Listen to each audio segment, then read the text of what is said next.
Sebelumnya perkenalkan, nama saya Akbar Paruntungan Pasaribu.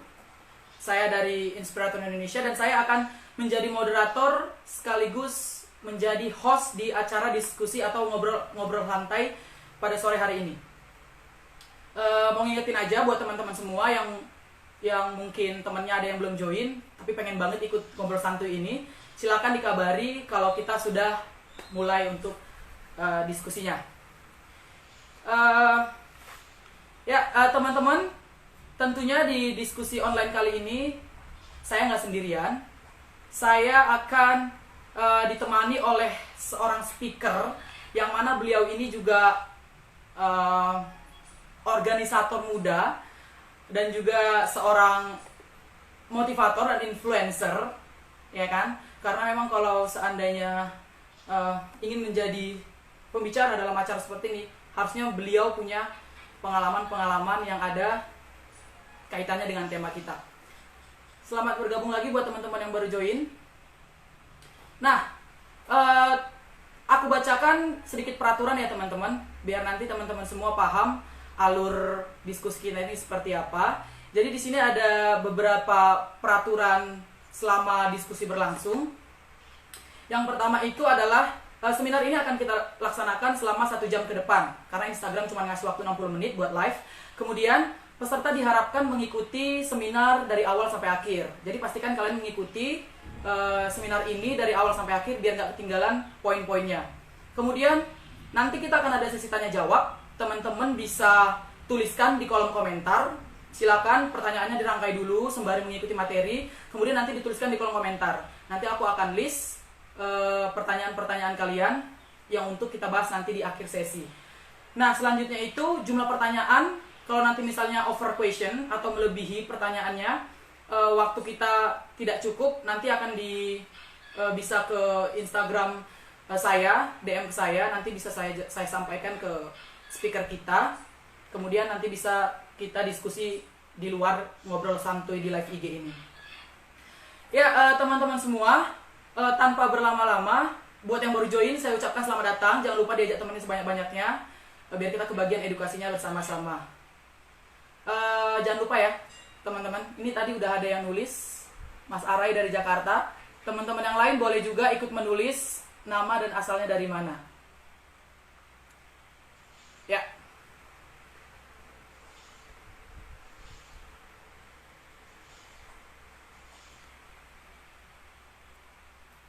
Baik. Kita tidak usah berlama-lama lagi.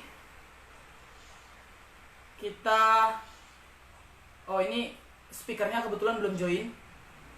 Kita tunggu sampai mas speakernya join, baru kita undang beliau ke percakapan kita ini supaya kita mulai inti pembahasannya.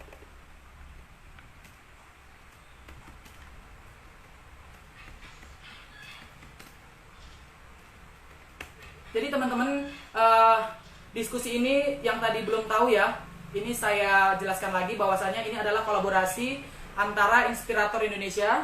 Nih, saya pakai baju kebanggaan kita, Inspirator Indonesia. Jadi kalian dari manapun kalian berasal, tadi ada aku lihat yang gabung juga Inspirator Indonesia chapter mana gitu. Sembari menunggu, oh ya ini udah join. Oh ya, tidak perlu berlama-lama lagi teman-teman, langsung aja kita masuk ke acara selanjutnya biar nggak kemakan durasi. Ini aku mau undang dulu speaker kita ya. Speaker kita ini beliau merupakan seorang organisator yang mana beliau juga sudah berkecimpung di dunia organisasi banyak sekali. Dan saya bacakan sedikit tentang CV-nya, yaitu beliau pernah menjabat menjadi seorang sales supervisor di PT Dana Mas Insan Kreasi Andalan tahun 2014 sampai 2015. Beliau juga pernah menjabat menjadi supervisor di Commonwealth Bank Indonesia tahun 2017 sampai 2018. Dan karir beliau selanjutnya, beliau ini adalah seorang founder dari Indonesia Creative Solution. Kemudian beliau juga adalah seorang trainer atau motivator di Motivator Indonesia. Dan sekarang beliau bekerja sebagai hiring manager di Paper ID. Nah, jadi yang kita collab sekarang ini, Inspirator Indonesia Collab ini, kita akan diisi atau ditemani oleh seorang narasumber yang mana beliau sekarang menjabat sebagai hiring manager di paper.id. So ya, aku kembali ingatin lagi buat teman-teman, jangan lupa siapkan pertanyaan-pertanyaan kalian. Tema kita mungkin kalian sudah ada yang sedikit tahu melihat dari postingan-postingan sebelumnya. Komunikasi efektif dan pengalaman organisasi dalam menunjang karir di masa depan. Jadi ingat ya, supaya nanti kalian bisa berpikir kira-kira apa yang mau ditanyakan. Ya, tadi itu singkatnya CV dari speaker kita. Langsung aja kita undang beliau untuk gabung bersama kita. Ya, kita tunggu beliau ya. Buat kalian yang belum kenal sama aku kasih kenalan dikit lagi. Nama aku Akbar Paruntungan. Organisasi dulu pernah menjabat sebagai ketua di salah satu chapter Inspirator Indonesia. Halo, selamat sore, Timothy. Halo Akbar, gimana kabarnya? I'm fine, sehat. Kok Timothy gimana kok kabarnya kok? Baik banget. Hujan tapi enak, jadi adem ya. Betul sekali. Hujan dari tempat Akbar. Deras sekali kok, sangat deras. Tadi rada takut juga kan kalau ada bad signal gitu, jadi kita nggak bisa live. Tapi syukurnya, puji Tuhan, hujannya segera diberhentikan. Lancar semua. Lancar semua.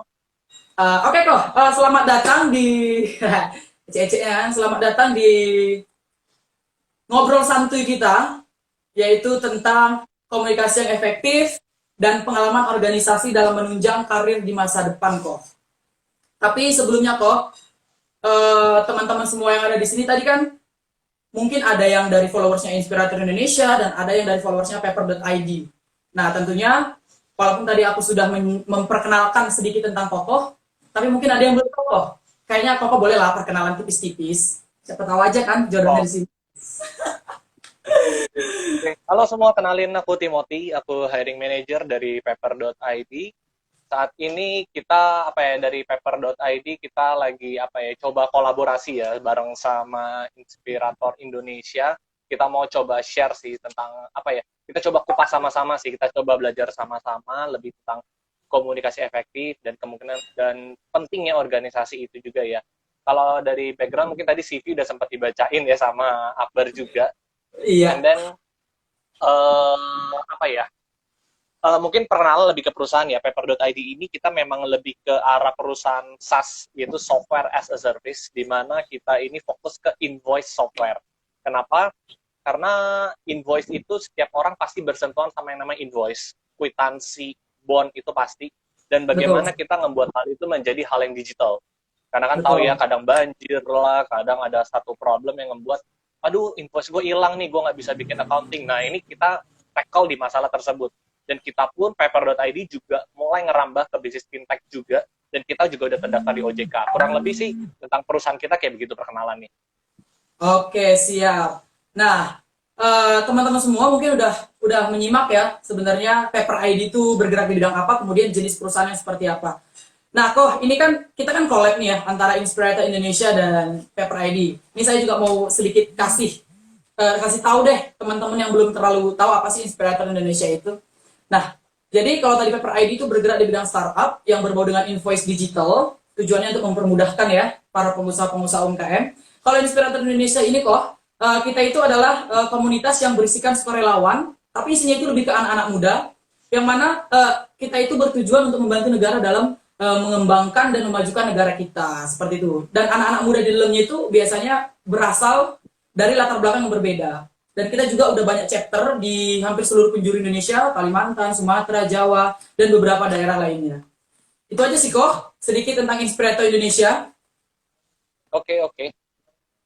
Ya, jadi teman-teman udah ini ya, silahkan diingat-ingat lagi biar nanti di tengah diskusi nggak ambigu, ini siapa, seperti itu. Nah, sedikit perkenalan tentang kita sudah, kemudian tentang instansi kita juga sudah. Ini kayaknya aku mau ngingetin lagi ya buat teman-teman yang baru join, jangan lupa teman-temannya yang belum join tapi kemarin pengen ikut, silahkan diingatkan lagi kalau kita udah live.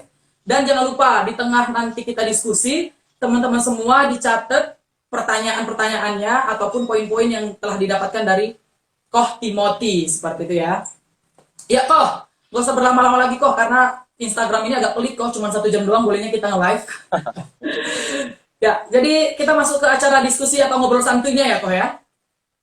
Oke, Nanti oke. nanti di sini saya akan ada memberikan lah bertanya beberapa pertanyaan. Nanti biar Kokoh kami persilakan untuk menjawab kira-kira seperti apa jawaban dari Koh Timothy seperti itu. Oke, langsung aja ya Oke, Koh, teman-teman. Teman-teman disimak ya eh, acara intinya. Oke Koh, kita kan di sini tadi judul diskusi kita itu adalah komunikasi efektif dan pengalaman organisasi dalam menunjang karir masa depan. Gitu ya. Mungkin teman-teman yang ada di sini atau kalangan umum sudah sering mendengar komunikasi efektif. Tapi terkadang banyak juga yang belum paham apa sih komunikasi efektif itu sebenarnya. Nah, kita mau dengar nih. Jadi kita mau dengar ya teman-teman dari penjelasan Koh Timothy. Kira-kira komunikasi efektif itu seperti apa sih Koh? Boleh dijelaskan Koh? oke. Kalau kita breakdown ya, komunikasi efektif ini, komunikasi itu kan kalau pada dasarnya itu kan memang pertukaran informasi dari lebih dari satu pihak ya. Orang nggak mungkin ngobrol sendiri gitu ya. Dan yang kemudian Betul. kalau kita ngomong secara efektif, efektif ini adalah kayak gimana kita mencapai satu tujuan atau memilih satu cara yang paling tepat sehingga kita bisa mencapai tujuan tersebut nih. So kalau boleh kita rumusin nih, komunikasi efektif ini tuh punya unsur penyampaian visi yang clear dalam bentuk implementasi misi yang tepat dan mampu ditangkap dengan baik oleh bisa jadi si pemberi informasi ataupun si penerima informasi. Nah, dalam hal ini, dalam hal organisasi, komunikasi efektif ini erat kaitannya bagi seorang leader atau bisa dikatakan sebagai seorang human being lah ya kita ngomongnya ya. Bagaimana dia Betul. untuk bisa berkomunikasi dengan efektif dengan orang lainnya ataupun dengan timnya nih. Nah, karena dalam kemampuan dalam berorganisasi ini, komunikasi efektif ini nggak cuma kayak si pemimpin bisa menyampaikan dengan benar ke bawahannya, tapi si bawahannya pun ini, or si timnya ini juga harus bisa menangkap dengan baik. Percuma bisa disampaikan dengan baik, tapi dia nggak bisa didengar dengan baik. Kurang lebih komunikasi efektif ini memang perlu unsur dari dua arah, kayak begitu Oke. kurang lebih. Oh, betul betul betul betul. Berarti komunikasi itu seharusnya harus dua arah sehingga antara komunikator dan komunikan itu bisa saling mendapatkan message yang disampaikan gitu ya, Pak ya? Yap. Siap. Baik. Selanjutnya gini kok. Kalau kita sudah membahas tentang pengertian komunikasi yang efektif, ya. Tadi kita juga membahas menyinggung sedikit tentang organisasi. Nah, back to our title, kayak kembali lagi ke judul ataupun ke judul diskusi kita, adanya pengalaman organisasi untuk menunjang karir di masa depan. Nah, kalau menurut Koko sendiri, apakah pengalaman organisasi salah satu hal yang penting mengingat diskusi kita atau ngobrol santuy kita sore hari ini untuk menunjang karir kita di masa depan? Oke, kalau pengalaman organisasi dibilang penting, penting banget ya. Kenapa? Kalau saya nih sebagai hiring manager ya, setiap hari kita pasti dipenuhin namanya CV, terus Betul. lamaran kerja, itu macam-macam tuh. Ada yang dari fresh graduate, ada yang udah punya pengalaman, ada yang udah lebih senior. Tapi gini ya, ada yang membedakan CV seorang fresh graduate biasa, just karena kan saya dengar juga kan inspirator Indonesia rata-rata kan mahasiswa nih ya. So, Betul. ini bakal penting banget nih buat teman-teman dari Inspirator Indonesia untuk teman-teman bisa kembangin karir ke depannya. Bagi kita nih, seorang interviewer atau dalam hal ini kita sebagai human resource nih ya, saat kita ngeliat CV anak-anak, yang satu pengalaman organisasinya cukup oke, cukup banyak, dan tapi IPK-nya mungkin pas-pasan nih, istilahnya ya, yang nggak jelek-jelek banget lah ya, paling nggak ya, minimal pas-pasan. Tapi dibandingin sama satu lagi, oh mungkin dia cum laude atau summa cum laude, tapi pengalaman organisasi minim banget. Nah, Oke. dalam prakteknya kerja di saat ini, interviewer itu pasti akan lebih memilih orang yang punya pengalaman organisasi. Kenapa? Dia udah ngerti caranya untuk berorganisasi, dia udah ngerti cara berkomunikasi, dia udah ngerti cara yang namanya berpolitik. Politik ini maksudnya adalah cara ya. Kita nggak bisa ngomong Betul. politik secara negatif. So, orang dengan kemampuan organisasi biasanya soft skill-nya ini tinggi. Biasanya dia bisa berkomunikasi dengan cukup oke. Kenapa saya bilang soft skill itu lebih penting daripada hard skill? Karena hard skill ini bisa diasah pas pas dia udah lagi kerja nanti, or maybe kita Senin sampai Jumat kerja nih, atau kita kuliah. Sabtu Minggu Betul. kita bisa ikut pelatihan, atau misalnya kita coba baca buku, itu hard skill gitu. Tapi kalau soft skill ini harus dibina, dan itu harus from the inside out, harus dari dirinya sendiri. Kayak begitu kurang lebih. Jadi kalau komunikasi penting nggak? Penting banget gitu. Oke, penting banget berarti ya kok ya. Oke, berarti Iya. Biasanya kayak Koko bilang tadi, buat teman-teman semua ya, apalagi kita orang-orang muda yang sebentar lagi, apalagi sudah masuk ke dunia yang sebenarnya, itu penting sekali yang namanya background organisasi untuk para hiring kayak apa HRD untuk merekrut para tenaga-tenaga yang akan mendaftar gitu ya kok. Karena Iya. mereka akan melihat biasanya para HRD itu akan melihat ini udah berorganisasi sebelumnya banyak sekali, tapi IPK-nya tidak lumayan tinggi.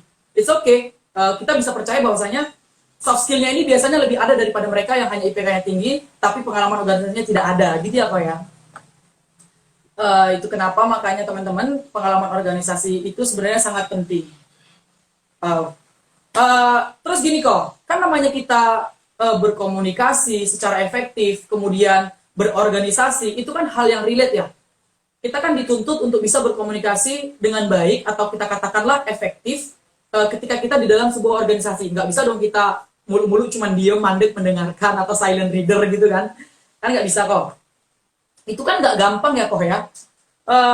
Kalau menurut Kokoh sendiri nih, atau berangkat dari pengalaman pribadi atau secara umum, kira-kira butuh berapa lama sih kok biar kita itu kayak bisa menjadi seorang pembicara yang efektif, atau kayak fasih lah dalam berkomunikasi gitu, dan berapa lama juga kira-kira pengalaman organisasi yang baik bagi seorang anak muda atau as a human being dalam berorganisasi, dalam menunjang karirnya di masa depan gitu kok. Kira-kira ada nggak sih range waktu, sekian tahun baru lu bisa dikatakan seorang komunikator yang efektif, dalam sekian banyak organisasi dan sekian lama lu berorganisasi baru lu dikatakan pengalaman di organisasinya good gitu. Menurut Koko gimana kok? Oke. Kalau to become a master on effective communication, itu sebetulnya nggak ada yang namanya rumusan kayak perlu 1 bulan, 2 bulan, 5 tahun, 10 tahun. Kalau menurut saya pribadi ya, itu sebetulnya butuh seumur hidup sih. Kenapa?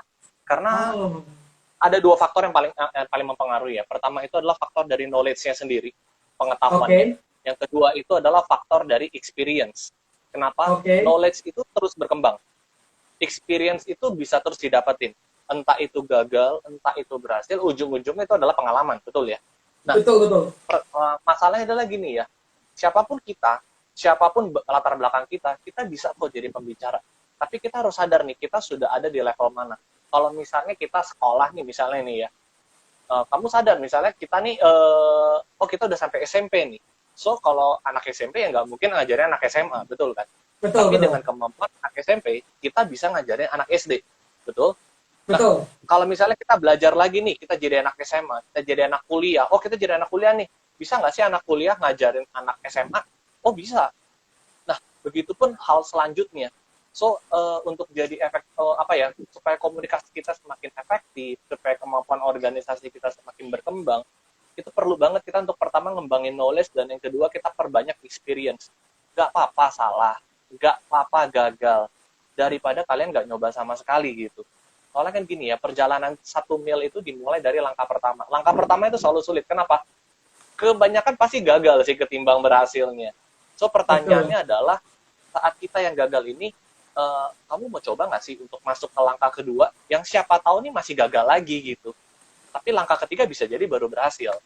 Nah, sebetulnya materi ini, waktu kemarin saya posting materi di Instagram saya pribadi, saya pernah bawain materi persis banget waktu itu di Fakultas Kedokterannya Atmajaya. Alright. Dan orangnya masih ingat, dia bilang katanya effective communication itu ternyata adalah satu hal yang penting ya untuk kita sebagai dokter. Mereka ngomong waktu itu kayak begitu ya. Karena sebagai dokter pun, apalagi mereka sekarang lagi jadi pahlawan di garda terdepan kita ngelawan COVID-19 ya. Nah, mereka ini untuk mereka ngomong sama pasien, nggak cuma mereka just ngomong kayak, kamu kena positif COVID, ya udah kamu istirahat aja di rumah sakit. No, that's not a good motivation, that's not a good doctor. Di situ mereka belajar bagaimana kayak, Bapak Ibu kena COVID-19 nih, tapi nggak masalah. Dengan Bapak Ibu istirahat, kita percaya sama-sama Bapak Ibu pasti bisa sembuh. Artinya adalah ada satu komunikasi yang dibangun, ada satu apa ya bisa dibilang kayak bicaranya tuh heart to heart. Sehingga komunikasi efektif ini kita kesampingkan dulu kemampuan organisasi ya. Tapi dengan efektif komunikasi ini kita bisa membangun lawan bicara kita juga gitu. Karena gini ya, kalau kita nggak bisa ngasih satu knowledge yang berarti buat lawan bicara kita, minimal you can touch their heart gitu. Sehingga ada satu pesan yang ditinggalkan buat lawan bicara kita. Kayak begitu kurang lebih. Nah, efektif komunikasi ini kalau kita kaitin lagi ke pengalaman organisasi ini nih gini ya, pengalaman organisasi itu nggak bicara kayak berapa lamanya kita harus jadi sekretaris di satu organisasi, jadi berapa lama jadi kabit atau jadi head. Itu lebih tepatnya kayak seberapa penting atau seberapa banyak kontribusi yang kita hasilkan di posisi kita tersebut. Ada satu cerita yang cukup menarik yang saya nggak bakal lupa ya. Sebetulnya saya baca ini, saya kelas 3 SD, tapi itu yang saya praktekin sampai detik ini. Kalau kamu jadi tukang pos, ya cobalah kamu kirimkan surat-surat tersebut dengan sepenuh hati kamu. Kalau kamu jadi petinju, ya kamu bertinjulah sebaik mungkin sampai kamu bisa ngerasain kemenangan itu seperti apa. Nah, kalau kamu ada tukang sapu, cobalah sapu jalanan itu sebaik mungkin sampai orang lain bisa ngeliat ini tukang sapu yang terbaik. Nah, dalam hal ini maksudnya adalah gini ya, apapun yang kita lakukan, sekecil apapun posisi kita, kita mungkin masih staff, kita mungkin di perusahaan masih magang misalnya, atau enggak kayak kalian masih buat teman-teman dari Inspirator Indonesia masih banyak yang jadi pencari kerja. Lakukan segala hal itu sebaik mungkin gitu. Lakukan hal tersebut semaksimal mungkin. Karena ini ya, dalam hidup ini kita nggak bisa ngelakuin hal yang benar tuh terus-terusan gitu. Kita manusia, kita bisa salah, betul ya Akbar ya? Betul, betul Mas. Tapi permasalahannya adalah gimana caranya kita bisa melakukan hal-hal yang kecil ini dengan hati yang besar gitu. Dengan semangat yang terus maksimal. Kayak begitu kurang lebih. So, pengalaman organisasi ya, yang penting kita coba berkontribusi semaksimal apapun yang kita bisa sih. Siap. Berarti bukan tentang seberapa lama, tapi seberapa maksimal, gitu kok ya? Betul. Betul sekali. Baik, jadi ya teman-teman, penjelasan dari Kokoh tadi mungkin bisa di-notice ataupun di-keep di mind kalian, kemudian dicatat. Kira-kira ada pertanyaan yang mau ditanyakan nanti, bisa sekali lagi bisa diketikkan di komentar, jangan di DM ya, jangan di DM. Nah, itu tadi kita membahas talking about time ya, membahas tentang waktu, kira-kira berapa lama. Dan ternyata jawabannya bukan tergantung waktu, tapi tergantung seberapa maksimal. Nah gini kok, untuk memberikan edukasi ke teman kita ataupun ke orang lain tentang bagaimana berkomunikasi yang efektif, ataupun as a speaker ya, misalkan kayak Koko sendiri itu memberikan knowledge pada kita semua tentang komunikasi yang efektif, kemudian pengalaman berorganisasi, terus bagaimana cara berorganisasi, itu kan dia butuh tindakan nyata gitu ya kok. Maksudnya kayak action konkret gitu loh. Jadi kalau menurut Koko ini contoh konkret dalam berkomunikasi yang efektif dan pengalaman berorganisasi, itu kira-kira yang seperti apa kok? Untuk menunjang karir, tapi kita kerucutkan ke tempat Koko yang sekarang, Paper ID. Jadi bagaimana contoh konkretnya berkomunikasi yang efektif dan pengalaman organisasi itu di Paper ID itu sendiri, gitu kok. Mungkin Koko bisa menjelaskan kok pada teman-teman semua. Menarik ya, menarik. Oke, jadi mungkin aku langsung kasih satu contoh ya. Ini kebetulan dia jadi staff di tim saya juga. Saya nggak tahu dia lagi online kan nih. Tapi gini ya.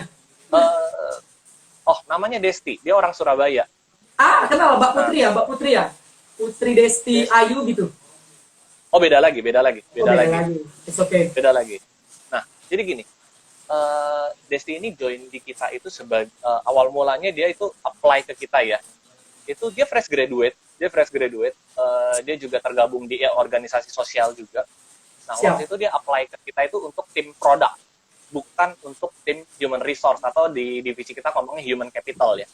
Oke. Nah, itu waktu dia lagi interview, saya ngerasa ada yang beda gitu ya. Karena kenapa? Kita interview fresh graduate sama interview yang pengalaman itu pasti akan rasanya beda ya. Yang satu mungkin bicara tentang pengalaman, tapi yang satu namanya fresh graduate belum ada pengalaman nih, gimana caranya bisa share sesuatu kan.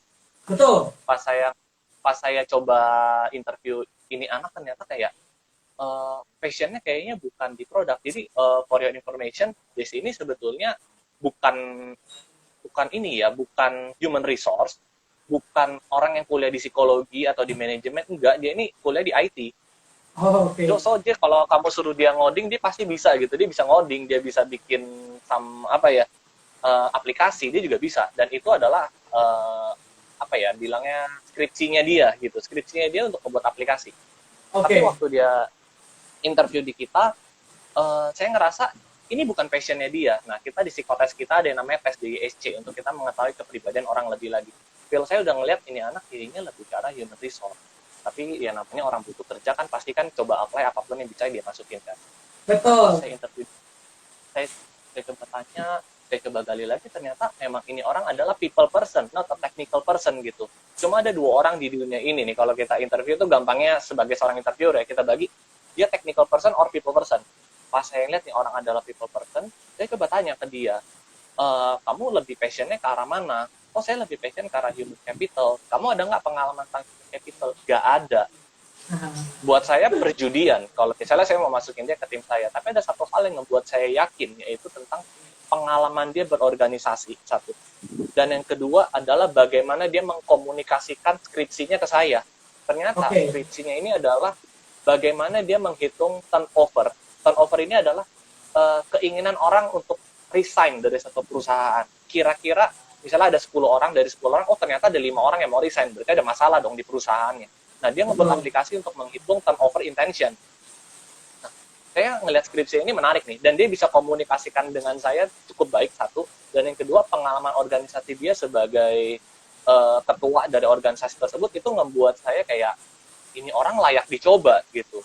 That's why akhirnya, itu kalau nggak salah join di September, atau, di Agustus apa September 2019 gitu, saya lupa persisnya, tapi antara 2 bulan itu, saya bilang aja kalau kamu join ke kita sebagai tim human capital, saya pasti harus ngomong nih sama atasan saya, dan saya harus benar-benar ngasih tau kayak, tim lu ngapain, lu ngerekrut orang, nggak ada latar belakang psikologi, nggak ada latar belakang manajemen sumber daya manusia, dan lu tahu ini orang tuh ngoding, lu tahu nih orang tuh anak IT, kenapa lu masukin dia ke tim lu sendiri gitu. Dan di situ saya coba jelasin, dan akhirnya disetujuin. Saya minta sama Desi waktu itu adalah kayak, kamu harus belajar, kamu harus benar-benar ikutin apa yang terjadi di sini, kamu coba kembangin diri kamu, sekalipun itu benar-benar di luar zona nyaman. Oh iya kok, siap kok, gini. Dan benar-benar itu cukup struggle, anaknya cukup struggle di awal-awal kayak, aduh ternyata nggak segampang itu ya, aduh ternyata interview orang nggak ini ya, aduh pada saat kita menolak orang untuk nggak bisa masuk ke perusahaan kita cukup sakit hati ya ternyata ya. Dan dia lakukan hari ke hari. Dia belajar terus. Awal mulanya dari nggak bisa ngobrol dengan lancar, akhirnya mulai lancar. Interviewnya awalnya rada berantakan, akhirnya sekarang jadi andalan kita juga di tim. Dan satu hal yang saya pelajarin dari dia ya, saya banyak belajar dari Desi ini juga ya. Nggak peduli apapun background kita, nggak peduli apapun kita berasal dari mana, kita kampus dari manapun, as long kita bisa mengkomunikasikan sesuatu dengan baik dan benar secara efektif, dan pengalaman organisasinya pun mendukung, itu akan membantu kita untuk karir sih ke depannya. Karena gini ya, ke depannya itu pengetahuan secara teoritis yang ada di buku itu tuh bisa jadi sesuatu yang nggak penting. Kenapa? Bisa jadi sifatnya suplemen aja. Yang esensial itu berasal dari diri kita sendiri. Kalau diri kita sendiri memutuskan untuk berkembang, kita akan berkembang. Kalau kita just memutuskan, ya gue cukup dengan segini-segini aja, ya nikmatin aja gitu, segitu-segitunya aja, kurang lebih. Oke, berarti tapi kalau aku tangkap dari perkataan Koko tadi, intinya memang kita harus belajar ya kok, bagaimana ya belajar, intinya belajar gitu ya kok, karena memang kadang nggak semua bisa kita lakukan dengan instan tanpa melalui proses gitu ya kok ya. Iya, betul. Oke kok, tapi kok itu kan kita berbicara biasanya sebelum corona nih ya, sebelum corona mungkin orang-orang akan lebih mudah nih untuk increase diri mereka atau meningkatkan kemampuan mereka dalam konteks kita berorganisasi dan meningkatkan kemampuan berkomunikasi. Tapi kalau kita lihat nih kok, apalagi di masa pandemi ini, itu pasti banyak sekali halangan-halangan yang didapatkan oleh people di luar sana atau anak-anak muda di luar sana, mengingat adanya kayak peraturan pemerintah untuk lockdown, social distancing, kemudian tidak boleh berkeluaran rumah. Nah itu kan salah satu dalam artian biasanya kita tahu ya, namanya berorganisasi pasti kita harus bertemu orang. Namanya organisasi kita harus ketemu banyak orang dari berbagai macam daerah atau dari berbagai macam tempat gitu ya kok. Kemudian begitu juga dengan untuk berkomunikasi, otomatis kita harus punya lawan langsung biar lebih, maksudnya praktis kan biasanya lebih lebih cepat ya untuk belajarnya secara praktis. Nah, ini gimana kok menurut Koko untuk tips deh kok? Kira-kira actionable tips atau tips apa yang tips and trick apa yang bisa kita lakukan untuk menumbuh kembangkan kemampuan kita berkomunikasi efektif dan juga untuk menambah pengalaman kita berorganisasi di tengah pandemi COVID-19 ini kok. Mungkin Koko bisa berbagi pengalaman untuk teman-teman semua yang masih stay tune. Oke. Basically sih kemarin saya coba rangkum ya 5 hal yang kayaknya bisa kita praktekin during this COVID-19 ini ya. Yang pertama, jadi teman-teman kalau misalnya mau buka catatan silahkan. Aku akan coba jelasin ini sesimpel mungkin. Yang pertama itu adalah coba kita terapin pendekatan yang namanya PIP, PIP. PIP ini singkatan dari pertama itu purpose, kedua importance, ketiga preview. Ini baru yang poin pertama ya. PIP, purpose, importance, and preview. Maksudnya apa sih? Saat kita, ini kebetulan PIP ini dijalankan di salah satu consulting company yang ada di Indonesia, yaitu McKinsey. Nah, McKinsey ini consulting group yang cukup gede ya. Nah, purpose itu maksudnya lagi nih, kalau kita bicara, jangan sampai jadi pepesan kosong. Maksudnya adalah gini, jangan sampai kita nggak punya materi yang harus dibicarakan, sehingga akhirnya jadi nongkrong-nongkrong nggak jelas gitu loh. Oke. Jadi gini, itu kita bisa ngomongnya bahasa gaulnya adalah nongkrong berkualitas. Saat kita ngobrol sama teman, it's okay, you can talk about game, you can talk about anything else, or maybe your family sick, or maybe apa, dan it's okay, nggak apa-apa. Tapi please kalian harus dapatkan sesuatu dari lawan bicara kalian. Kalau kalian nggak bisa belajar dari lawan bicara kalian, minimal kalian bisa mengajarkan dia. So ini bisa ketukar nih perannya nih. Siapa yang jadi guru, siapa yang jadi murid. Kalau menurut saya, kalau saya nggak bisa dapetin sesuatu dari orang itu, dan saya nggak bisa share knowledge saya ke orang itu, ya udah, saya udahan bicaranya. Saya sih tipikal yang kalau nggak bisa ngomong berkualitas, itu bisa benar-benar wasting my time banget. Itu yang pertama.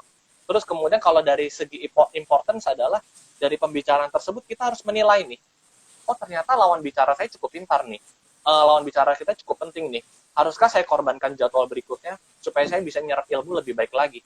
Oh tapi kalau ternyata jadwal berikutnya lebih penting lagi, ya jangan. So kita harus bisa menimbang berapa pentingnya komunikasi yang terjadi saat itu. Nah kemudian tentang preview ini adalah setelah selesai pembicaraan, coba kita tengok lagi ke belakang, apa aja sih yang udah kita pelajarin, apa aja yang bisa kita review, dan apa aja yang bisa kita copy nih ke skillnya kita.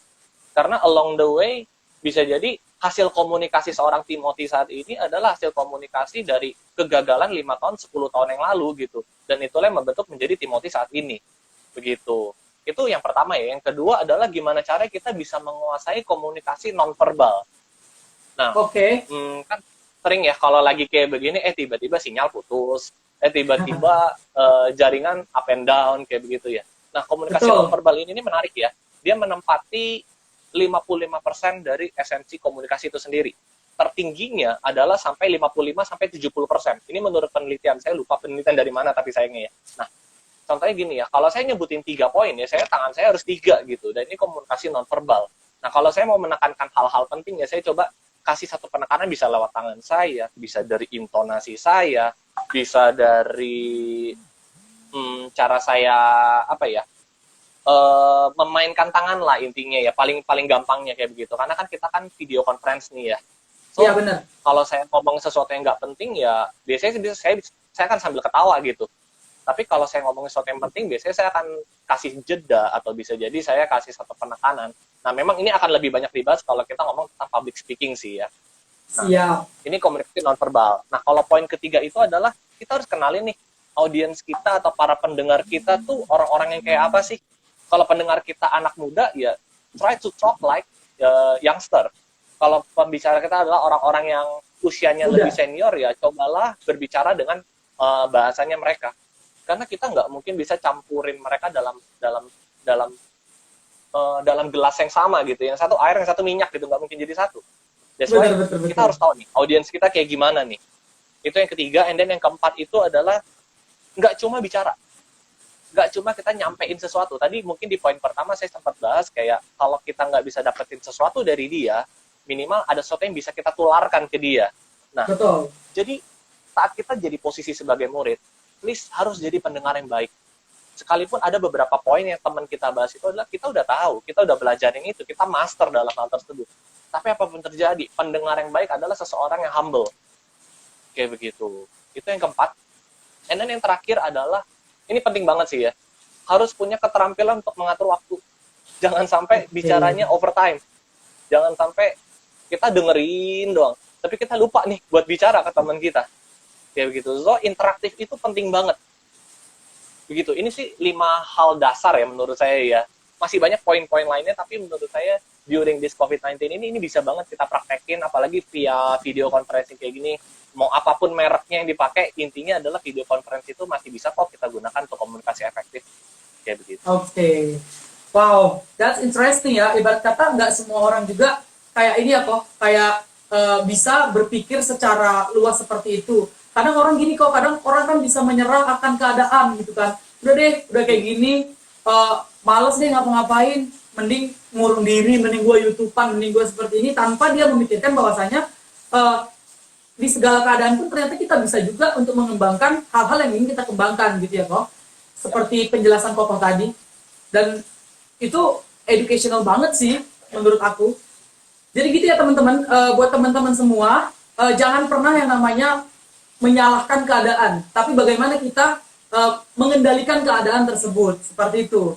Jadi dari pembahasan kita tadi kok ya, sudah, saya rasa itu sudah kayak cukup intens ya, mulai dari apa itu komunikasi efektif, kemudian bagaimana sih kita bisa menerapkan berkomunikasi yang efektif, dengan apa, kemudian prosesnya seperti apa, kemudian apa yang perlu kita, atau apa yang perlu kita berikan dari diri kita, apakah itu hal-hal yang patut untuk dilakukan atau tidak, apakah kita harus asal-asalan menongkrong dengan orang, atau seperti apa, begitu ya, kok.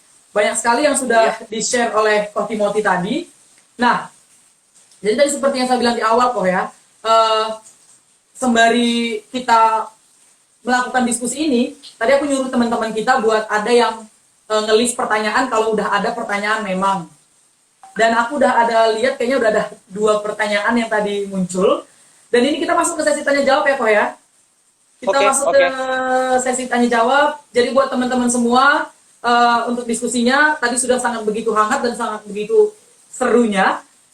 Buat teman-teman saya ingatin lagi, yang masih punya pertanyaan silahkan dituliskan di kolom komentar supaya nanti bisa kita bahas. Mudah-mudahan waktunya cukup.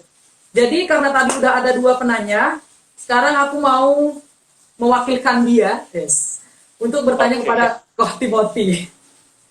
Jadi ini ada pertanyaan dari Ayu kok, Ayu dari Malang.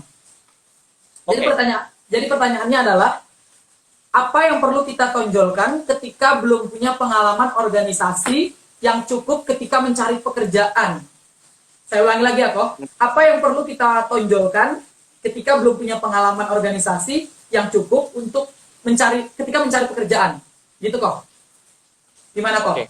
Ready? Pengalaman organisasi itu bisa dibilang kayak jalan tol ya. Jalan tol untuk seseorang punya pemikiran strategis, untuk orang tuh punya growth mindset. Kita sering nyebutnya di kantor kayak gitu. Nah, kalau nggak punya pengalaman organisasi, is okay, nggak masalah. At least kalau minimal Ayu mungkin cuma tahu tentang teorinya dari buku, or maybe dari ngeliat podcast, or maybe ngeliat dari artikel. It's okay, nggak apa-apa. Bagaimana how you implement that article itu ke dalam pemikiran kita, sehingga itu mulai menjadi mendarah daging di kita nih ya.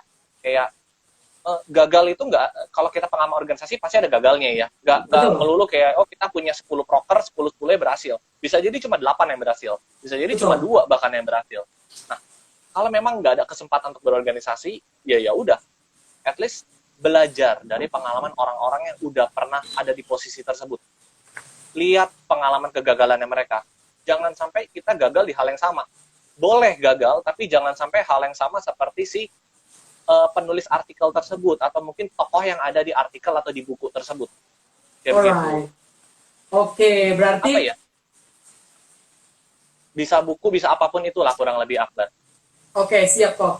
Nah, gitu ya Mbak Ayu. Jadi inti dari jawaban Koh Timothy adalah ketika kamu memang benar-benar nggak punya pengalaman organisasi, apa yang perlu kamu tonjolkan? Nah, berarti kamu memang harus mengembangkan knowledge kamu gitu ya. Mungkin kan pada saat interview juga nanti ada poin-poin yang dinilai dari secara knowledge gitu ya kan kok.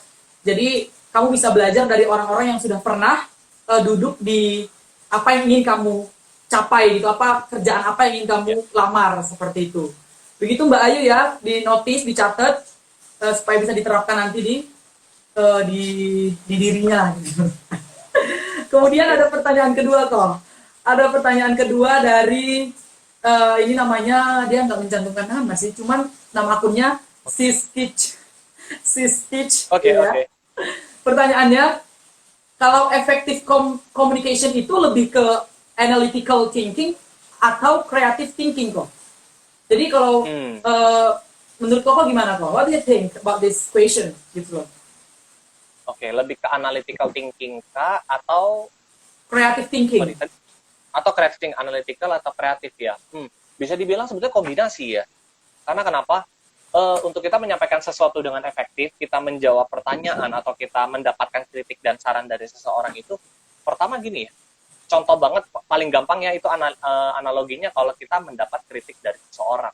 Dapat kritik itu enak gak sih? Ada nggak enak? Ada nyakitin, bener nggak sih? Sakitnya tuh di sini gitu. Tapi, ada tapinya nih. Kita harus analisis nih. Ada orang yang mengkritik karena pengen kita berkembang, ada juga orang yang mengkritik karena memang nggak suka sama kita. Nah, kita harus perhatiin nih, dari dua tipikal orang yang seperti ini, kita lihat dulu nih, kritikannya seperti apa. Nah, coba kita cross-check diri kita dulu nih. Itu cara kita menganalisis satu kritik gitu ya. Tapi kalau kita ngomong creative thinking itu tuh memang banyak erat kaitannya dengan namanya growth mindset. Atau kita ngomong dalam hal ini adalah kemampuan kita berpikir strategis. Nah, bisa dibilang kayak apa ya? Analytical thinking ini nih kayak dapurnya. Kayak kita kalau ke restoran, tapi kita kan belum tentu lihat dapurnya gitu. Nah, tapi kalau creative thinking ini nih adalah apa yang terjadi di dapur tersebut. Atau bisa jadi pada saat makanan tersebut diantarkan ke meja kita. Nah, ini perlu kombinasi keduanya sih. Bisa kita menganalisis, and then kalau kita nggak ketemu solusinya, kita harus berpikir kreatif dong. Wah, gue harus ngejawab junior gue nih. Wah, gue harus ngejawab pertanyaan dari interviewer gue nih. Kalau gue ngejawab, gue kelihatan bego nih. Apa ya? Gue harus jawab apa ya? Oh, gue ingat waktu gue belajar dari buku ini, ternyata jawabannya kayak begini. Oh, waktu gue belajar dari satu tokoh itu bilang seperti ini. Jadi nggak harus dari diri kita terus kok. Bisa jadi ternyata dari pengalaman-pengalaman orang lain. Yang tadi kayak pertanyaan Ayu juga. Kayak begitu sih kurang lebih. Jadi itu harus kombinasi keduanya. Itu nggak bisa dipisahin sih. Oke. Gitu. Oke, baik kok. Berarti tidak bisa dipisahkan ya antara analitik sama creative thinking ya kok. Itu depends ya, depends your experience. Maksudnya berdasarkan pengalaman kalian itu kira-kira ya seperti yang aku bilang tadi, ada orang yang kritik kita itu sebenarnya buat membuat kita membangun atau menjatuhkan gitu kan kok. Benar sekali sih, benar banget. Jadi gitu ya, ini Siskitch, ini Mbak atau Mas? Kayaknya Mbak deh. Gitu ya Mbak Siskitch. Jadi pertanyaan dari Mbak tadi sudah dijawab oleh Koh Timothy, semoga bisa membantu dan juga semoga bisa merealisasikannya di kehidupan ataupun ke dirinya Mbak Siskitch, seperti itu.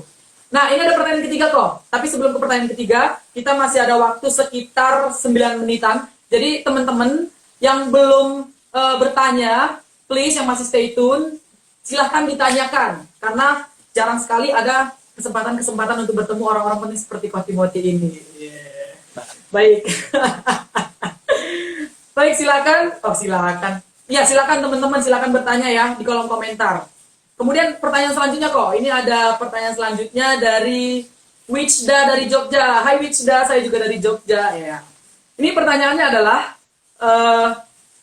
selain dari organisasi tadi yang utama buat belajar komunikasi yang efektif, kira-kira di mana lagi kita bisa belajar komunikasi yang efektif? Saya ulangi ya kok. Selain dari organisasi untuk sebagai wadah utama kita belajar komunikasi yang efektif, kira-kira di mana lagi kita bisa belajar komunikasi yang efektif? Itu kok? Silakan kalau dijawab kok. Oke. Sebetulnya kalau ngomong belajar ya itu bisa di mana aja sih. Contoh sekarang paling gampang kita kan lagi WFH dan LFH nih ya. Work from home and learn from home gitu ya. So, Betul. banyak medianya sebetulnya ya. Contohnya gini ya, kita komunikasi efektif mungkin kalau sama teman kita gampang karena seumuran ya. Kayak kita langsung tahu Betul. topik yang mau dibahas, kesukaannya apa langsung tahu, gadget yang mau dibahas tuh sama gitu lah. Sama-sama pengguna Android. Sedangkan bayangkan kalian seorang pengguna Android atau seorang pengguna Apple nih ya. Kalian harus Betul. berbicara dengan generasi Nokia. Nah, ini ada gap nih pasti kan. So, bagaimana kalian bisa bridging, bagaimana kalian bisa ngelakuin yang namanya konsolidasi communication nih. Konsolidasi yang dimaksud ini adalah kayak try to understand each other. So, bisa dibilang begini ya, kalian nggak harus menjadi ketua dari satu organisasi, menjadi staff dari satu organisasi. Tidak harus. Itu membantu memang. Tapi coba gimana caranya kalian, misalnya gampangnya gini ya, gimana cara kalian ngasih tahu ke orang tua kalian kalau kalian tuh nggak suka makanan yang pakai daun bawang misalnya. Dan orang tua kalian akan terus bikinin aja terus kalian makanan dengan daun bawang misalnya. Atau enggak bagaimana kalian punya adik atau punya kakak hobinya beda nih. Tapi bagaimana kalian menerangkan hobi kalian? Contoh kakak kalian adalah hobinya menulis, sedangkan kalian hobinya olahraga, kalian suka tenis meja atau kalian suka sepak bola misalnya. Nah, orang yang hobinya menulis biasanya itu kan kadang bertolak belakang nih sama orang yang suka olahraga. Gimana caranya kalian bisa mengkomunikasikan olahraga itu sehingga menarik buat kakak kalian atau buat adik kalian nih. Nah, kalau dia bisa tangkap itu akan menjadi latihan yang bagus buat teman-teman. Gagal nggak apa-apa, yang penting kalian udah coba nih. Dari situ kan kalian bisa ngelakuin VIP tadi itu. Kalian bisa preview. Begitu. Oke, berarti intinya adalah di mana sebenarnya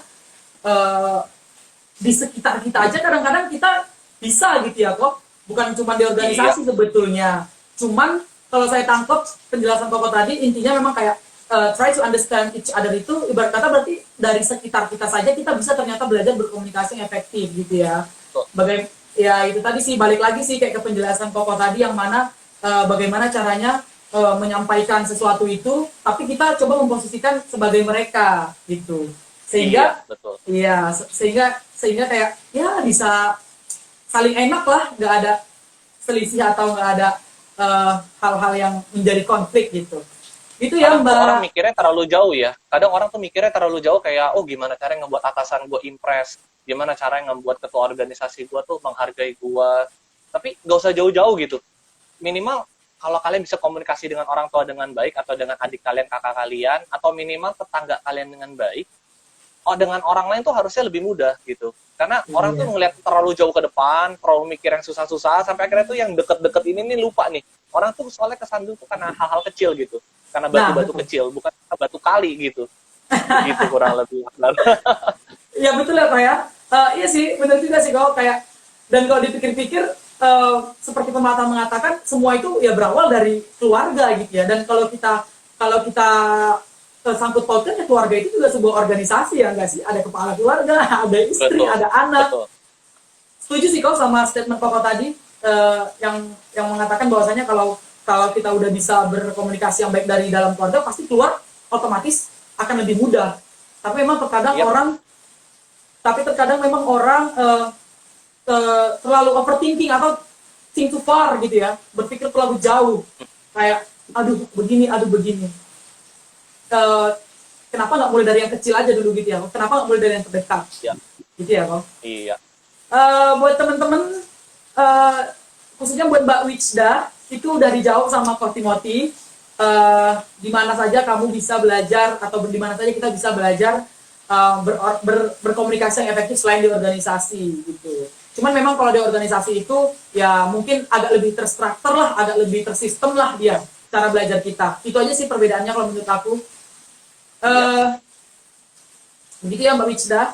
Nah ini kita masih ada 3 menit. Pertanyaan terakhir deh, satu pertanyaan lagi kalau ada. Kalau nggak ada, aku nih yang nanya Koko. Satu pertanyaan lagi kira-kira. Ini Intan dari Banjarmasin. Intan dari Banjarmasin. Oh iya, sorry ya tadi udah ke scroll. Ini kok. Intan dari Banjarmasin. tolong kasih tips interview dong Kak. Nah itu kok, ini ahlinya nih. Ini yang Mbak Intan didengarkan dari ahlinya ya Mbak Intan. Interview ya. Iya. Interview itu adalah hmm, tipsnya paling gampangnya gini ya. Pertama, siapkan CV kalian sebaik mungkin sih. Please jangan norak-norak banget CV-nya. Tapi cantumkan segala pengalaman organisasi atau pengalaman kalian sedetail mungkin. Dan usahakan itu maksimal 2 lembar. Karena kenapa? Asumsi saya yang nanya ini fresh graduate ya, asumsi saya ya.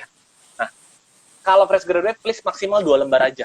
Tapi kalau kalian memang udah pengalaman dari 5 perusahaan, 6 perusahaan, it's okay. You will have kayak 4 pages or maybe 5 pages, nggak masalah. Tapi kalau masih fresh graduate, at least alangkah baiknya sih 1 lembar udah cukup. Tapi informatif. Karena asumsinya kita interviewer kalau ngeliat CV yang masih fresh graduate itu, kita ngeliat dari pengalaman organisasinya, itu yang pertama ya. Terus yang kedua itu adalah, please jangan punya IPK yang terlalu rendah banget nih buat fresh graduate. Karena akan jadi bertanya-tanya, oh kemampuan organisasi banyak, tapi kok IPK-nya terlalu rendah? Pasti akan jadi tanda tanya juga di sini. So, coba try to balancing about the experience about the organization sama bagaimana kuliahnya nih, ya begitu. Kalau ini kok, Kemudian itu ya kok, itu kan tadi secara berkas ya kok, maksudnya kayak Yap. kita mau balancing antara berkas ini secara technical gitu kok, kayak Oh ya, ini ketiga langsung nih. Ini yang ketiga. Oh, oke, siap. Yang ketiga ini adalah pada saat komunikasi ya. Jangan kalian cuma ngomong gini, saya rasa begini ya Pak ya, saya rasa begini ya Bu ya. So, kalau kalian mendapat satu pertanyaan yang sifatnya strategis, jangan kalian just menjawab by feeling kalian. Coba menjawab berdasarkan data. Itulah sebabnya kalau kalian mau interview, terutama ke perusahaan-perusahaan konsultasi ya, yang sifatnya kayak konsultan gitu, jangan cuma ngomong kayak saya rasa, tapi coba cari data-data yang mendukung. Jadi alangkah baiknya, saya pernah ngomong sama salah satu teman saya, kalau mau interview, coba baca platform berita dulu, apapun itu, detik.com, kayak kompas.com, kayak coba ikutin dulu berita-beritanya.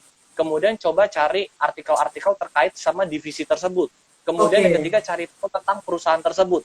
Nah, dari situ kan kalian udah belajar nih. Coba komunikasikan dengan efektif. Minimal gimana? Coba kalian latihan dengan kaca dulu di rumah. Nah, gampangnya gini. Kalau kalian pengen dengar orang lain ngomong yang clear dengan kalian, cobalah kalian menjadi orang yang ngomong dengan clear tersebut. Nah, contoh ya, kalian mau interview ke paper.id, ya cari tahu dulu tentang paper.id gitu. Kenapa perusahaannya ini lebih ke software invoice. Nah, kenapa harus invoice? Coba cari tahu dulu nih. Kalau nggak dicari tahu dulu, ya gimana caranya gitu untuk kalian bisa lolos interview. Begitu. Try to know ya, kalau Julius Caesar ngomongnya vini vidi vici, kayak begitu. Oke. Try to know first gitu ya, about what you want to get or to go gitu ya, kok ya. Oke, jadi gitu ya Mbak, siapa tadi Mbak Intan ya? Itu udah dijawab sama Pak Timothy, semoga bisa membantu ya Mbak. Oke guys, oh my god, kok ternyata kita sudah hampir di ujung ya, hampir di ujung diskusi. Dan ini aku mau ngingetin buat teman-teman semua, buat yang masih punya pertanyaan tapi belum sempat untuk ditaruh di sini atau dijawab di sini, silakan nanti di DM ke aku boleh. Sekalian juga follow gitu ya. Dan ini dan ini mau ngingetin lagi buat teman-teman, dari hasil diskusi tadi ini aku menyimpulkan sedikit tentang apa yang tadi sudah kita bahas, yang mana komunikasi yang efektif itu adalah komunikasi yang terjadi dua arah antara komunikan dan komunikator, sehingga pesan itu bisa diterima dan tersampaikan seperti itu. Kemudian pengalaman organisasi menjadi prioritas karena biasanya mereka yang mempunyai pengalaman organisasi lebih biasanya lebih juga memiliki soft skill yang lebih, sehingga itu bisa menjadi prioritas saat interview. Kemudian bagaimana cara, berapa lama kita bisa berkomunikasi itu tergantung kalian, semaksimal apa kalian bisa mengembangkan increase yourself, bukan seberapa lama waktunya. Seperti itu. Kemudian yang terakhir yang kau bilang tadi, try to understand each other, gitu ya. Coba untuk memahami sesama kalian seperti itu. Dan juga mulailah dari keluarga, karena biasanya kalau kalian sudah berkomunikasi secara baik dari keluarga, maka keluar kalian akan bisa lebih mudah dalam menyampaikan komunikasi yang baik dan efektif. Seperti itu sih kok. Terima kasih banget aku ucapin pada Ko Timothy udah mau berbagi, udah mau sharing, udah mau collab sama Inspirator Indonesia. Oh ya, ini jangan lupa teman-teman semua, kalau mau tahu lebih tentang Paper ID, tentang Inspirator Indonesia, kalian bisa cek website kita, cek websitenya paper.id. Kita itu mencantumkan di caption di postingan Instagram, Facebook, Twitter, dan lain-lain. Atau kalian bisa aja masuk ke Google, kalian cari aja paper.id. Kemudian nanti kalian di situ akan menemukan apa itu paper ID. Begitu juga Inspirator Indonesia. Dan jangan lupa, live ini akan kita simpan selama 24 jam di Instagramnya Inspirator Indonesia. Jadi kalau kalian mau ulang, mau review lagi video ini, itu masih bisa banget. Dan kalau teman-teman kalian yang belum sempat untuk join di live ini, silakan diajak dan disuruh ke sini untuk ngelihat apa sih yang kita bahas, ilmu apa sih yang bisa kita dapat. Itu aja sih, Ko. Thank you so much again to Coach Timothy udah mau sharing ya. Semoga kita bisa mengadakan live podcast online seperti ini lagi ya, Ko ya. Terima kasih teman-teman yang udah antusias, terima kasih yang udah join di live ini. Jangan lupa keep healthy, stay safe, and yeah, see you in the next meeting. Bye. Bye. Bye. Thank you. Akbar. Bye. Thank you, Ko.